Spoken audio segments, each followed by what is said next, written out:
तो समंदर के रास्ते पाकिस्तान की साजिश को नाकाम कर दिया गया है। 6 पाकिस्तानी नागरिकों को हिरासत में लिया गया। आखिर क्या है पूरा मामला, इस रिपोर्ट में देख लीजिए। समुद्री रास्ते से भारत में ड्रग्स लाने का काला धंधा दिनों दिन बढ़ता जा रहा है, लेकिन इसको लेकर सरकार और तटरक्षक बल दोनों ही चौकन्ने हैं। इसी बीच गुजरात के पोरबंदर के पास से एक बड़े एक्शन में गुजरात एटीएस, एनसीबी और तटरक्षक बल ने नशे के कारोबार पर बड़ी चोट की है। संयुक्त अभियान में 450 करोड़ से ज्यादा का ड्रग्स और नशीली दवाएं बरामद हुई हैं। इतना ही नहीं, एजेंसियों ने साथ में पाकिस्तानी नाव भी जब्त की है, जिसमें 6 पाकिस्तानी तस्कर गिरफ्तार किए गए हैं। एटीएस को जानकारी मिली थी कि पाकिस्तानी तस्कर पोरबंदर से ड्रग्स और प्रतिबंधित दवाओं की खेप पंजाब या दिल्ली में पहुंचाने की साजिश रच रहे हैं। सूचना के आधार पर अधिकारियों ने पाकिस्तानी नाव और उसमें सवार नागरिकों को धर दबोचा। टीम ने आरोपियों के पास से 60 पैकेट ड्रग्स बरामद किए। कार्रवाई के बाद गुजरात के मुख्यमंत्री भूपेंद्र पटेल ने एटीएस टीम को बधाई दी, साथ ही 10 लाख रुपए का इनाम घोषित किया। Bureau report, Republic Bharat. ये 5 महत्वपूर्ण खबरें जिन पर आज दिन भर हमारी नजर रहने वाली है, वो आप टेलीविजन स्क्रीन पर देख पा रहे हैं। सबसे महत्वपूर्ण खबर, सेमीकंडक्टर्स की सौगात आज प्रधानमंत्री नरेंद्र मोदी देने वाले हैं। इससे इतर मोदी कैबिनेट की आज इस कार्यकाल की अंतिम बैठक होने जा रही है। तो वहीं नायब सरकार की आज अग्नि परीक्षा भी है और जेजेपी की हिसार में आज रैली होने वाली है। वहीं मुख्तार को कितनी सजा होगी उसका भी आज ऐलान हो जाएगा। तो ये 5 दिन भर की बड़ी और महत्वपूर्ण खबरें जिन पर हमारी नजरें रहने वाली हैं। तो ये वो 5 बड़ी खबरें हैं आज की जिन पर दिन भर हमारी नजरें रहेंगी। सुर्खियों में 5 बड़ी खबरें बने रहने वाली हैं। तमाम अपडेट्स आप तक पहुंचाते रहेंगे। और सबसे पहले बात सीएए को कर लेते हैं। लोकसभा चुनाव से पहले सीएए कानून लागू करने के फैसले ने विपक्ष को देखा जाए तो डरा दिया है। वोट बैंक खिसकने के डर से विपक्ष ने डर वाली सियासत शुरू कर दी है। इंडी गठबंधन के नेता अल्पसंख्यक समुदाय को डराने की कोशिश में जुट गए हैं। सीएए ने कई पार्टियों के सियासी समीकरण क्योंकि बिगाड़ दिए हैं। यही एक बड़ी वजह है कि सीएए के मुद्दे पर जुबानी तीर अब जमकर चलाए जा रहे हैं। रिपोर्ट देखिए।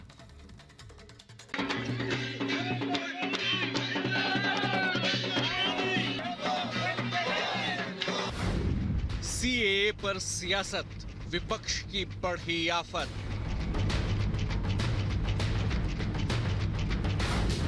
मोदी देंगे शरण, इंडी का तुष्टीकरण।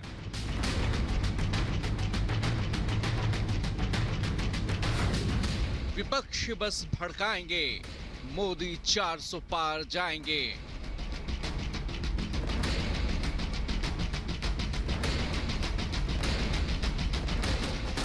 बरसों से बेबसी और बेकदरी की जिंदगी जी रहे लोगों का ये जश्न बता रहा है कि मोदी की गारंटी ने इन्हें सर उठाकर जीने का मौका दिया है।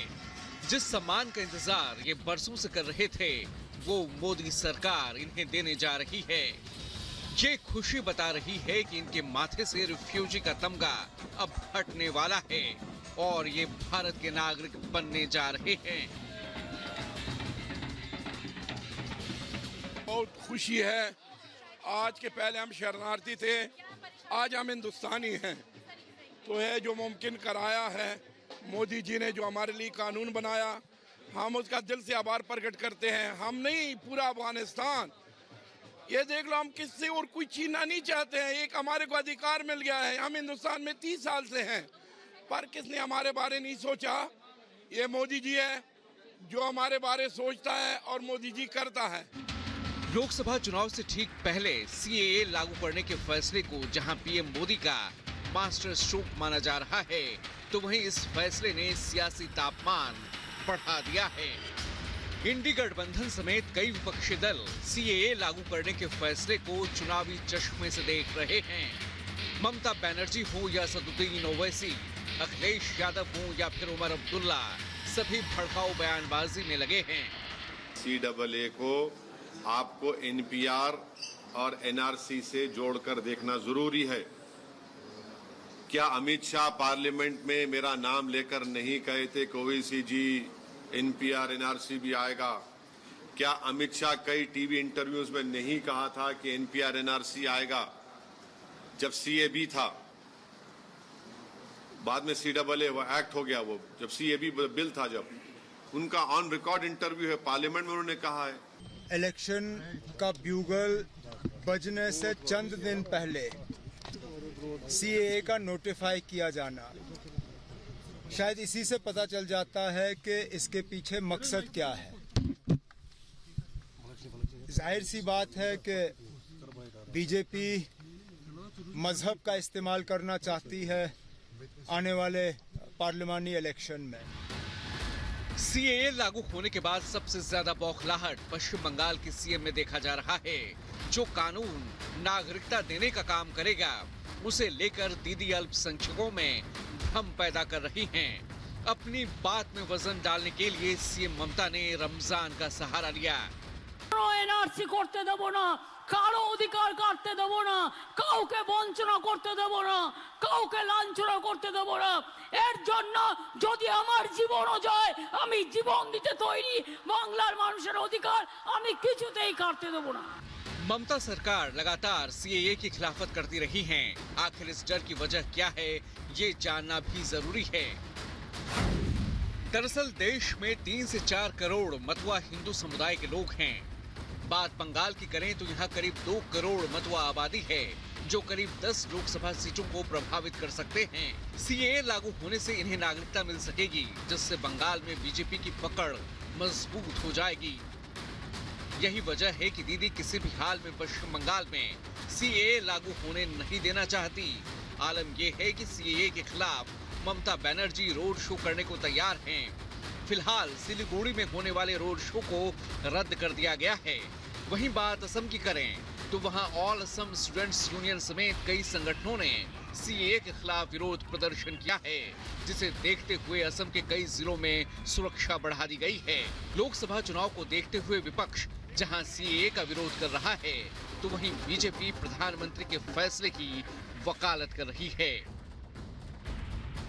इससे नागरिकता मिलेगी, छीनी नहीं जाएगी। और मुझे लगता है विपक्षी दल नहीं चाहते कि उत्पीड़न जिनका हो रहा है ऐसे माइनॉरिटीज का उन देशों वालों को भारत नागरिकता दे। देश के अंदर भी लोग ऐसे हैं जो 70 साल से इंतजार कर रहे थे नागरिकता का, नहीं दी कांग्रेस ने, भारतीय जनता पार्टी की सरकार ने किया। सीएए को लागू करने के लिए विशेष रूप से प्रधानमंत्री मोदी का अभिनंदन किया, उन्हें आभार व्यक्त किया। निश्चित रूप से ममता बंदोपाध्याय जानबूझकर वोट बैंक की राजनीति के लिए कुछ समुदायों को भड़काएगी, लेकिन हर हिंदुस्तानी जानता है कि नरेंद्र मोदी का ये निर्णय न्याय संगत है, ह्यूमन डिसीजन। सीएए लागू होने से जहां करोड़ों शरणार्थियों को नागरिकता मिलने की उम्मीद जगी है, वहीं विपक्ष को डर है कि कहीं सीएए उनके सियासी समीकरण ना बिगाड़ दें। यही वजह है कि इंडी गठबंधन के कई नेताओं ने डर वाली सियासत शुरू कर दी है।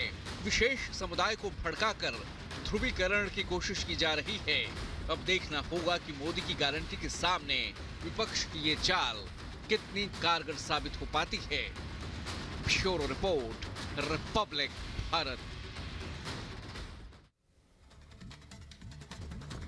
तो समंदर के रास्ते पाकिस्तान की साजिश को नाकाम कर दिया गया है। 6 पाकिस्तानी नागरिकों को हिरासत में लिया गया है। आखिर क्या है पूरा मामला, इस रिपोर्ट में देख लीजिए।